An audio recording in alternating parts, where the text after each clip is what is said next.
There's a lot we can learn from history, both about past civilizations and societies themselves, and how we got to where we are now. And that largely is the purview of professional historians. But when we take historical texts at face value, we find that some conditions are timeless. Wisdom texts, stories, myths, legends, and the like contain insights about historical people's deeper understanding of life. Insights we can benefit from to live better, more honorable lives today ourselves. And we are in a very unique position today in that we have access to thousands of years of human experience at our fingertips. So why not make use of it in making sense of our own existence and interactions with people, the world, and the universe at large? With this in mind, I thought I would go through some of them and offer you my humble interpretations on how they're still applicable.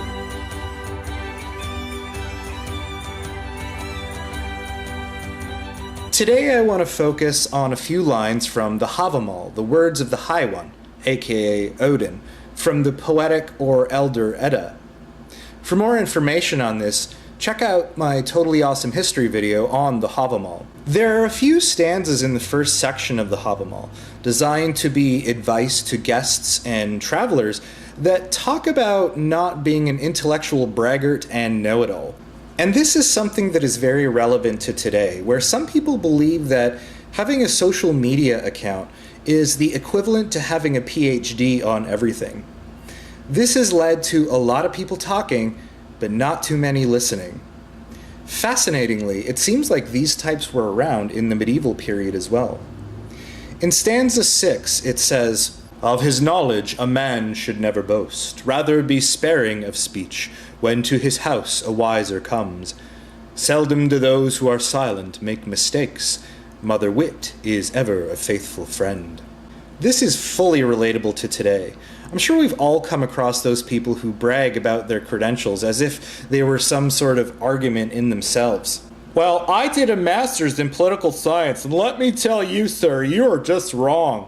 Do some research and educate yourself." The thing is, those who know things don't need to let you know their educational background.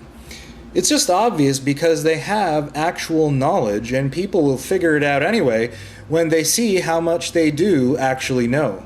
And if you don't know something or very much about whatever's being talked about, sometimes it's better to just stay quiet and listen.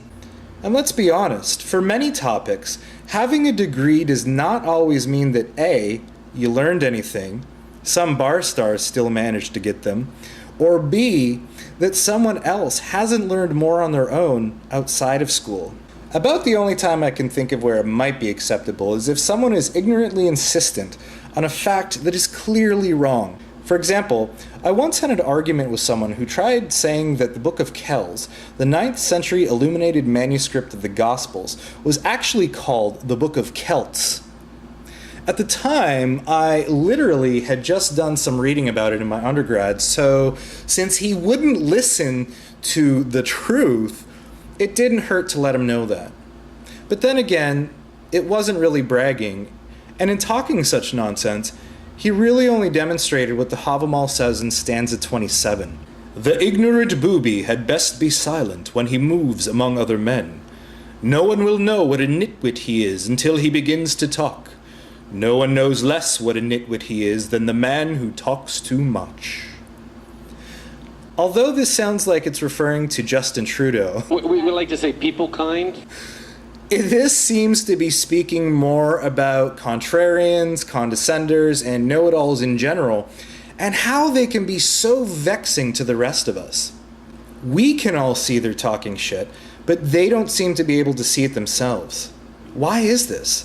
And usually these people are also the ones who find the need to disagree or critique whatever anyone else is saying, no matter what, presumably to show how smart they are. If you've ever used social media of any sort, you will have come across probably a lot of these. There are 3 possible explanations for this that I've come up with. 1. It comes as a result of a culture where one is not considered smart unless one is making a critical comment or finding something to nitpick all the time. 2. They have some hidden self-esteem issues that make them have to prove to the rest of the world how smart they are, not realizing they're really only proving how annoying they are. Or 3, they really do believe they know everything and are so lacking in self-awareness it's staggering. And this really speaks to the importance of Socrates' words when he says, "The unexamined life is not worth living." Of course, this is for a good number of reasons, but one of them is so that you can recognize how much you don't actually know and don't go around shooting your mouth off. Socrates also recognized that the beginning of all wisdom is an acknowledgement of just how little you actually know. This is something that becomes apparent to anyone who does any self-examination as they get older. And it's a sentiment spoken of in stanza 29. "Wise is he not who is never silent. Mouthing meaningless words, a glib tongue that goes on chattering sings to its own harm." Yeah, I think we can all agree that know-it-alls only make others not want to hang around with them as much. When you hear them start, it's like, oh bloody hell, here he goes again. And it gets to the point where you just stop arguing with them and look for ways to be somewhere else. Sad but true. From these stanzas, it's pretty clear that the Hávamál is advising people to choose their words and when to use them carefully. Stanza 15 says, "Silence becomes the son of a prince. To be silent but brave in battle, it befits a man to be merry and glad until the day of his death." What this seems to mean is that actions speak louder than words. In the journey of life, if we are to live nobly and courageously, it is better to show it in our actions than in our words. And this, to me, is the very definition of humility.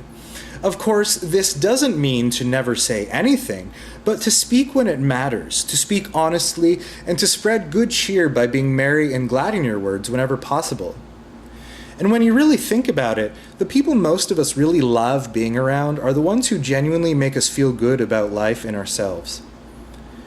We can only speculate on what Odin or whoever wrote the Hávamál had in mind when they were coming up with this sage wisdom, but it speaks to the timeless nature of it that we can still find application for it in our own time.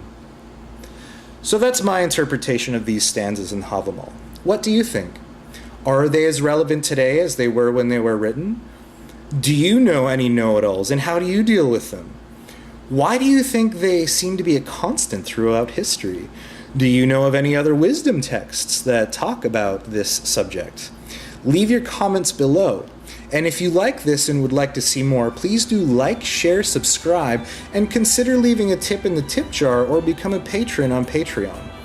And definitely do check out my other videos enjoying Totally Awesome History on Facebook and any other social media that it's on.